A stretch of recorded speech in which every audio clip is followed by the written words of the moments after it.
The best podcast, the hottest podcast in the world. The Chris Voss Show, the preeminent podcast with guests so smart you may experience serious brain bleed. Get ready. Strap yourself in. Keep your hands, arms, and legs inside the vehicle at all times, because you're about to go on a monster education roller coaster with your brain. Now, here's your host, Chris Voss. Hi, folks. Chris Voss here from the ChrisVossShow.com, the ChrisVossShow.com. Hey, we're coming here with another great podcast. We certainly appreciate you tuning in. Oh, my gosh, you're here. It's another great podcast. Or we'll see. Anyway, guys, thanks for tuning in.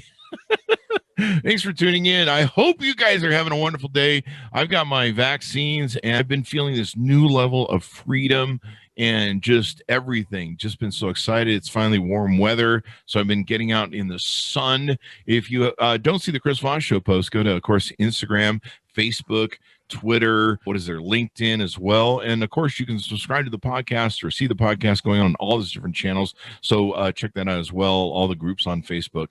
Also, you want to see the video version of this. I got to tell you, I'm a really good looking guy. And if you really want to see a good looking guy that you just be like, oh my God, Chris Voss is so incredibly good looking. No matter what sex you are, you will look at me on YouTube and you will go, mother of God, that guy is beautiful. So this gives you all the more reason, and why I'm actually plugging this, to go to youtube.com/Chris Voss and hit the bell notification button so you can see all the stupid good-looking video guys I have, and you'll be completely disappointed, I guaranteed. But still, I have a most wonderful author on this show, and she will make up for my lack of beauty. And today's episode is brought to you by our sponsor, Restream. Restream Studio is a web-based live broadcasting solution. You can live stream a Zoom meeting or webinar to up to 30 plus social channels and platforms at the same time. We're actually using it to do our live broadcasting. You can get $10 credit towards their services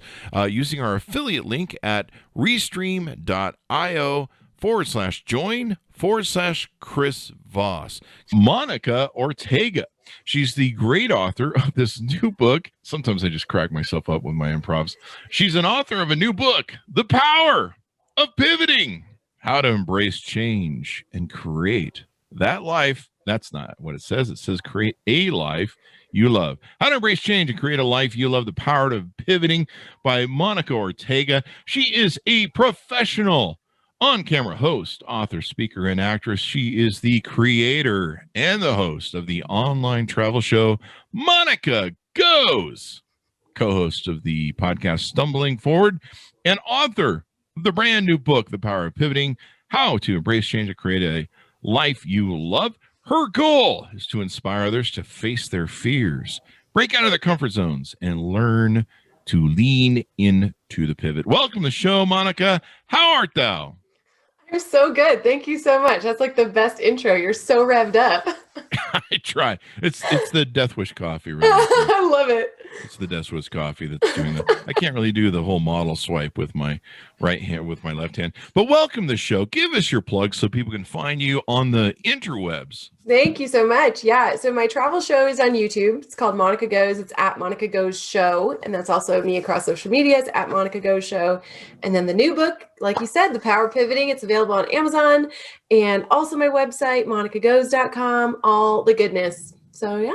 All the goodness. That should be like a shirt you should sell. So this just came out March 29th. So it's a brand new. It's hot off the presses. It's got that hot off the presses. You can get high. I love that smell. In fact, I think that's probably why I have some of the brain damage I have. When I was a kid, I would smell the ink. But enough of smelling permanent ink. Tell us, what motivated you want to write this book? I never planned on writing a book. It was definitely not on my bucket list to be an author. But I always thought, I'm in the middle of the story, so I can't write a book. But then I realized my middle might be somebody else's beginning. So 2020 hit, travel show, all my contracts go out the window. I'm stuck at home. And I thought, you know what? Everyone's dealing with change. And I may not be an expert at a lot, but I'm pretty good at change. I've done it a lot. I've moved a lot. I've had a lot of careers, relationships, things like that. So I sat down to write this book. And I think it was like 3 weeks later, I had a book. And I was like, oh, Yeah. I guess I had some stuff to say. So, 3 weeks. That's awesome. I need to get on that. I need to do some book stuff. I've been mostly just eating. Yeah.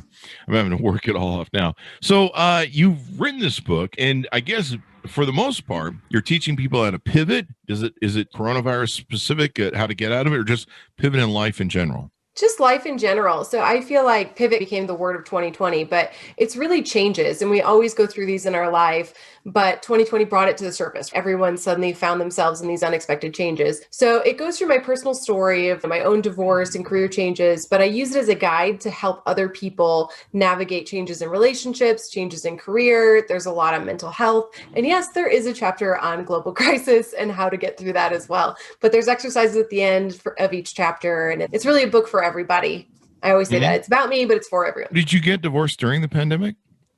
No, I actually got divorced. It was 4 years ago, officially 4 years ago. It was April 1st, which is my favorite, that it's April Fool's Day. That was going to be the release day, actually. And then I released it 2 days early on my birthday. But it fell into why I created the travel show. He was pretty emotionally abusive. And so when I found out he'd been cheating, I was left with this blank slate. And it was the first time in my life I went, okay, if all the plans blew up, what do I want? Who do I want to be? Where do I want to go? What do I want to do with my life? And I started asking all these big questions, and it really changed my life from then on out. And that's sort of the lessons that I want to teach other people, is that we can start to see setbacks as setups, and you can see those things as opportunities if you can shift your mindset. So yeah, it really pivoted toward the positive, as my friend Lori says. There you go. It's interesting how we take these moments in life that are challenges to us, and we certainly had a lot in the last year and a half, and we evaluate what's important in our lives and what brings us value and what's important. I certainly did when this coronavirus started. I said, what can I live without? And of course, those were the human beings in my life, my family, et cetera, because cars can't get coronavirus, mansions can't get coronavirus, and all the crap I own. And it's not going to matter, everything I own, if I'm not here, or if people I love aren't here. So it's interesting how these moments cause us to reevaluate and, like you say, pivot to something new and do that. What's a good way? What's some advice that you have to people dealing with coming out of this pandemic? Because we're starting to see maybe the end of it here. Maybe, fingers crossed. Yeah, I think there's a lot of different things that happened. Some people got really motivated. They did all this stuff, and it's really hard to not compare it to that. So the first thing I tell everyone is be kind. Whatever happened in this past year, let it go. You can't change it. If you put on 30 pounds, if you did nothing but sit on the couch and drink too much, whatever it is, let it go. So number one, don't compare yourself to where everybody else is coming out of this. But two, see it as an opportunity that we have this fresh blank slate, right? Maybe you lost your job. Okay, that's really traumatic, but what can you do now? What do you actually want to do? So going through some of these practices to figure out what it is that's going to make you happy. Some people realize they want to move or they want to travel, all these different things. So making note of that and then actually making those things happen after this. What's funny to me is all my buddies' wives are telling me, they're like, Chris, after this pandemic's over, there's going to be a lot of divorces. That's what I said. I was like, because I was single when this started, when the pandemic started. I actually met my boyfriend in the pandemic, which is weird. There you go. But I was like, man, I can't wait. There's going to be a whole new batch of singles at the end of this. I literally, at the beginning of the coronavirus thing, I'm like, I should really go to school to be a divorce attorney really quick. Is there any way to fast track that for a year? Because there's a lot of bank coming out the other end. It's going to be, honestly, it's going to be a lot of people that are reevaluating their life. They probably realized that maybe they weren't with somebody that they wanted to do, or maybe they reevaluated their valuations. Some of the things you talk about in your book, let's touch on some of them. You talk about discovering the source of your fear and how to let it go. Do you want to expand a little bit about that? Yeah, so I grew up afraid of everything, and everything, a lot of stuff. I'm afraid of heights. I'm afraid of birds, all these weird things. Right? They're freaky. Did you see the Hitchcock movie or something? Is that what happened? I did, but just in general, when they fly around my head, it's terrible. Anyway, I'm kidding. I don't mean to laugh at your psychosis.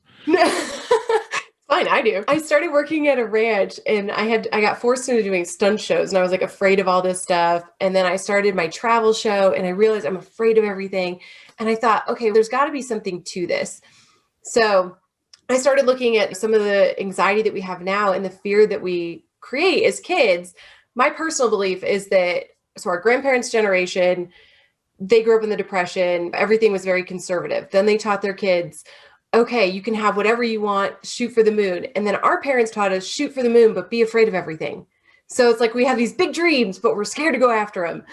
And then when I started the travel show and realized I'm afraid of everything, I thought, well, there's something to this, because there has to be other people like me that maybe want to try hiking, but are afraid of heights, or try traveling, but don't want to leave their hometown. There's ways to break out of your comfort zone, even if it's a different comfort zone than everyone else. Some people it's hanging off a roof. Some people it's going to dinner by yourself. So that became a really big theme with the travel show. And then in the book, I thought, I want to increase this to be the entire life, right? How do we push out of our comfort zone and face our fears just on a day-to-day basis? So that brought up a lot of stuff. But yeah, I think it's really important to just toe that line of your comfort zone. You don't have to dive in, but just push it a little. Yeah, that's awesome. Hey, guys, we're going to have to kill the History Channel's The Birds Hitchcock segment for this show. He's got a thing with birds. Anyway, I'm just great. It's like my show. I just cry through everything. There you go. No, I love your show on YouTube, and I think it's great. I used to do, because you're doing like what I used to do with being a photographer. I used to take day trips, and so I load up a bag and I shove all the cameras. I'm walking around 15 grand worth of cameras and lenses and stuff. And so I'm wheeling this bag all over like Venice Beach, or going up to shoot different Malibu or different places. And I'm like doing all this day shooting. And I was watching your channel. I'm like, I should have been doing like a recording like the whole time of me doing it all, because that would be more interesting. But I got great shots and I was busy focusing on that. Someone would have walked off with my bag while I was doing this. But no, I love your show because you're out traveling, you're doing stuff, you're showing people, you're touring, and of course you're doing those nice cut videos where you let's keep your interest and stuff. It's a lot of fun. Another aspect of your book, build stepping stones towards reaching your goals. Do I do that with other people? I make them my stepping stones so I can get ahead. Is that how it works? Yeah, there you go. No, that's horrible. I'm a horrible person. No, I really love this aspect because I spent 10 years in LA and I was so anti-woo-woo. I was anti the vision board, all the meditation, all of that stuff. But then I started realizing it actually does work. But I'm very type A, so I need plans, I need schedules, I need steps. So in the book, I go through, okay, you can do a visualization, you can put it on a vision board, but then it's really about creating those steps to work backwards. So if I see myself as a marathoner in my dream life, but I can't run at all, okay, I work it back in my schedule to a realistic timeline. So literally I did a marathon starting at running a half a mile because I couldn't run at all. So just figuring out what it is that your long-term goal is, but then working it backward into practical steps that you can make into your daily routines today. I'm working on getting to marathon level one step at a time. Right now, I'm just practicing on the getting from my desk to the fridge. Yeah, there you go. And then back again. Usually I'm a little winded by that point. It's a good stepping stone. But yeah, just good stepping stone. So get that going on. But I'm just kidding too earlier with the joke I made about using people's stepping stones. Don't do that. That's a real dick move, people. Rising tide lifts all boats. Take everybody with you, because when you come back down, and you usually do come back down, you're going to be looking at all the people you come back down you stepped on. Create your own personal mental health toolkit. How many? Is this like vice grips and C-clamps and shit? Yeah, exactly. Just wear the tool belts around. You'll feel way better about yourself. Attach the vice grips. So I always say I'm going to put one in each earlobe, like little earrings. There is something too. If you can create physical pain, it can pull you out of your mental headspace. So maybe I get that every day. I just look at my emails and direct messages and. That's your book. No, I always say I'm not a mental health professional. I do like to preface it with that. But from my own personal experiences, I've learned to build out this, I call it a mental health toolkit. And it's really, as I go in life, I figure out things that work and things that don't work and build out this mental health toolkit. So when you start to spiral at the beginning, you have things that you can try to prevent that spiral from getting any worse. So it could be, hey, dancing around like an idiot makes me feel good, or that didn't work, so I'm going to sit down and cry, or I'm going to go on an angry run. But you piece together things that have worked in the past, build out this toolkit, and then when you start to spiral, you go through the checklist. What's an anger run? That sounds pretty good. What is that? Oh, that's my anxiety run. I make a joke. I'm like, yeah, how'd you lose 20 pounds? Oh, it's all that anxiety. But yeah, if you're sometimes with the brain, when it's going a million miles an hour and you can't seem to get out of your head, one of the best things to do is physical activity. Oh. And so even if I'm not a runner, I will blast the angriest heavy metal music and just run as hard as I can until I can't breathe, and usually kick me out of my brain. That's what Metallica is for. Yeah, exactly. Metallica is like a healing thing. Like people used to see me like headbanging to Metallica and like, are you okay, man? You seem really angry. And you're like, no, I'm getting it out. I'm getting the demons out. That's what The Exorcist is for. But yeah, I actually have a personal mental health kit, but it's mostly a lobotomy scalpel. So I don't know if that's better or worse than booze. I don't know. You smile all the time and everything's just glorious. You know, I have a sister, God bless her, who's in the care center, and she has MS and dementia, but she's reached the point of dementia where she doesn't really know what's going on anymore. And she's as happy as hell. Good for her. Like this whole last year, she didn't even really understand the whole concept of coronavirus. In fact, she got it. She didn't think God, nothing happened. She didn't even know she had it. It was that wild. And but she's this whole time she's been fairly happy. She's, what's a pandemic? And I don't care. She's just taking it day by day. She just doesn't, you know. She used to call me when she still can remember my number, like every day or every other day, and be like, "Happy birthday! It's your birthday today." And I'd just be like, "Yeah, it is. Thanks for remembering. That's awesome." Oh, there's an old Stephen Wright thing. He does a joke about how he was sitting with his 90-year-old grandfather watching a football game. And he goes, yeah, my 90-year-old grandfather, he saw the replay of the touchdown, and he thought they made another touchdown. And he was really excited about it. And I was thinking about pointing it out to him that it was just the replay. And then I realized that maybe the game he's watching in his head is better. So I love that. Yeah. So that's sometimes I don't argue with crazy people or people that have really good positive visions or vibes, because I just look at them and go, maybe the game in their head is better. Yeah, so, they're feeling good. Yeah.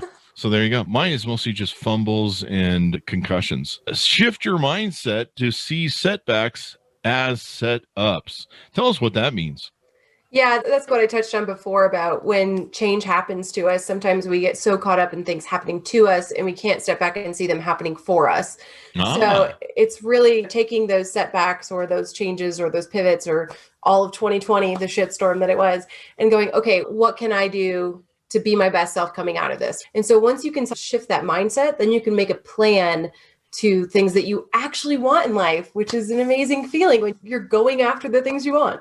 There you go. The things that happen to you are really for you. So when I'm getting mugged, I should say, this isn't happening to me. This is happening for me. There's a reason. There's a learning lesson here. This guy, no, I'm just kidding. That's something that's out of the ordinary. Although for me, that's Fridays downtown. It's nothing like a good mugging, because, you know, the reason I like it. Snap your present. Yeah, the reason I like a good mugging is because I miss flying, so I miss getting molested all the time by the TSA, and just getting touched.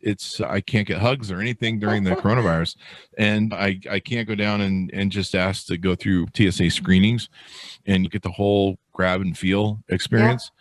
But so I go down and get mugged. That's just a Chris Voss thing. So I used to say that when I traveled. I was like, it's the most action I've gotten in a while. Yeah, I actually just pay him I pay him the money up front, and it sounds like I have a BDSM problem, doesn't it? Anyway, it's not a sexual thing. I just appreciate someone. I don't know. It reminds me of my parents raising me. Well, that just took a turn. Yeah. Here, take your belt off and hit me with it. Anyway, tell me I spilled the milk. I don't know. This is weird. Anyway, this is awesome. Now, it says here you wanted to be a country singer. What is that about? Yeah, I grew up listening to all types of music, but a lot of country. And I was a musical theater major. And so I thought, I want to sing country music, and I'm going to go to Nashville and I'm going to do this thing. And I did, and it was fine. I'm not a huge fan of the music industry in general, but I ended up teaching line dance and emceeing at the Wild Horse Saloon, which, if anybody knows, it's like a 3,000 person venue. And I got to MC some amazing concerts and huge acts, and that kind of brought about the hosting thing in my life. But yeah, I still sing in cover bands every now and then, which is super fun. Yeah, I have horrible stage fright. And my mom would tell me, she said, you're a good actress and you're a good singer, but you just stand there and you look terrified. So she goes, why don't you act like a rock star? And so that's what worked. I would do the faux hawk. I would do the leather pants. I had this alter ego, and it was so much fun. So yeah, the cover band thing is just like my fun creative outlet. Some people do better with that alter ego thing. Yeah. You just create an alter ego of whatever. Like I have an alter ego of some guy who's cool on the radio. And then the rest of the time I just go back in my homeless shelter or something. I don't know. Oh, No, you're pretty cool. I've seen you outside of the radio show too, at least on Clubhouse. Yeah, on Clubhouse. Yeah, don't tell anyone. The word will get out that I'm really cool, and we don't want that. We don't want to change the reader's mind. So that's really interesting. It sounds like you struggle with a lot of things that you were afraid of and stuff. What's the best way to overcome that sort of thing? Do you have a process for that?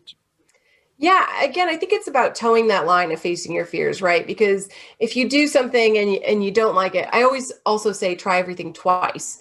Because I think the first time we try something, we have this mindset that we already don't like it, whether it's a food or a fear. So I say try it twice. And then if you don't like it 2 times, you don't have to do it again. I've definitely faced some fears where I'm like, you know what? Checked it off the list and I'm good. But yeah, I think just trying it at least a little bit. So if you're afraid of heights, maybe don't jump out of a plane. Maybe try a hike that's like a safe hike, but it's high up. Something like that. There you go. I'm going to keep that in mind because I hate people that do that. They're like, you're like, why do you hate that? And you're like, I tried it once and didn't like it. And I was, what was the format? Like somebody will try wine and they'll drink it out of, I don't know, a paper cup. And they're like, it tastes awful. And I'm like, you got to buy it out of an expensive crystal Riedel. I tried beer in college and hated it. That was keg beer that was like Natty Light. Maybe try again. One of your frat buddies had pissed in it before. I'll keep that in mind though. Someone sent me the monkey poo coffee. And so I've got 2 bags of it here. You know, the expensive monkey poo coffee. Yeah. Where they eat the beans and then. Yeah.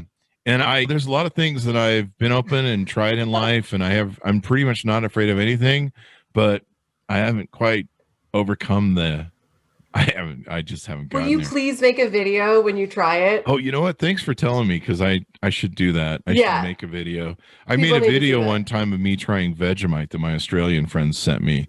And that was a pretty interesting video. A lot of people thought it was funny, but that's the most nastiest stuff.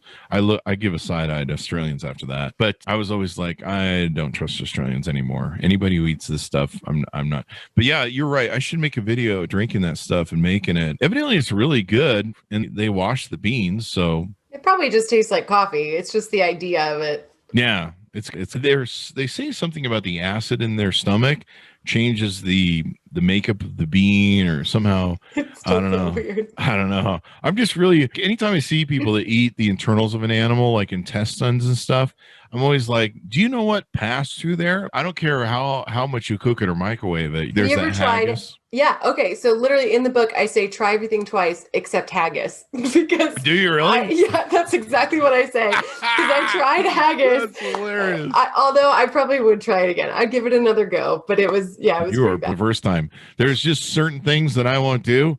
And there's not a lot. There's just a few. I don't know. There's just a few. But haggis is definitely, I just take one look at that and wow, that's just not. It tastes how it sounds too. Does it really? Yeah. Oh, yeah. The thing about Vegemite is, man, that's a really acquired taste. Like all my friends in Australia, you got to start eating when you're a kid. And you're like, well, if I started picking up turds when I was a kid that my dogs put out on the lawn, started chewing, I'm sure that somewhere I would have formed an adoration for that sort of thing. Right. But anyway, I guess technically I will be drinking poop from all technical terms of the coffee. So anyway, I don't know how this turned into the drinking poop shoot. But you've given me good ideas and advice. And now you've hurt me because I'm going to have to drink the coffee twice. Sure. We got to hold him to that now, guys. See what you did? I'm blaming you, Monica. So anything more to talk about on your new book that you have out on Amazon that you want to talk to us about? Tell us about plugs. Yeah, I really just want it to be, it sounds so cheesy, but I do want it to be movement because I think it can help people. I think people have learned to fear change so much in their lives. And there's no better time than right now to learn how to shift that mindset and embrace them. And the one thing I just really want to share to people is it's okay to not be okay. In whatever phase that means to you, it's okay to not be okay. So yeah, that's a message that I keep putting out there for people. But other than that, I'm just excited that it's out. People are buying it for friends and coaching people are buying it for clients, which is super exciting. So it's been fun. Nice. I love that. It's okay not to be okay. I think we needed that on a shirt for this whole coronavirus. We were just kind of going, I'm just feeling so happy that I got my second vaccine. I've hit this new renewal where I'm just going out eating and doing things. Awesome. I'm just like, it's like I'm emerging from a prison in my house where I'm free at last. And I still have to be careful. And I do want to tell people I'm still wearing my mask and being good. But most of the places I'm going out to eat have a patio. So I'm hitting anybody. If you got a patio, call me Chris Voss, and I haven't been to your place yet. I'm going as I'm out for adventure. So it's been wonderful to have you on the show, Monica. Give us your plugs so people can look you up and order the book.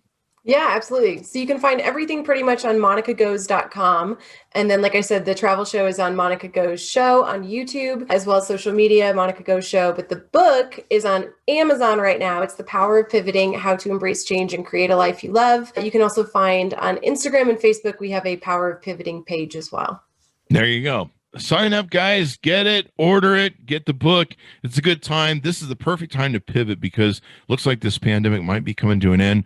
It's time to pivot out of all that stuff we've been going out through a year and a half, a new outlook in life. I seem to have, I feel like I'm getting back the old Chris Voss that I've missed for a year and a half, the guy who felt a little mortal, and I miss going and doing new things. Like I love to adventure and do stuff and see new things and try new things because I get sick of me. I get really sick of me and I get bored of everything. What do you want to do? You want to go to McDonald's again? I hate that crap. I'm like, let's go someplace where I haven't tried the menu, where I haven't seen a new thing or toured a new town or something. I want to go do that. So I'm really excited. Thanks to my audience for tuning in. Thanks to Monica for being here. Thanks for coming and spending some time with us today, Monica. Thank you so much for having me on.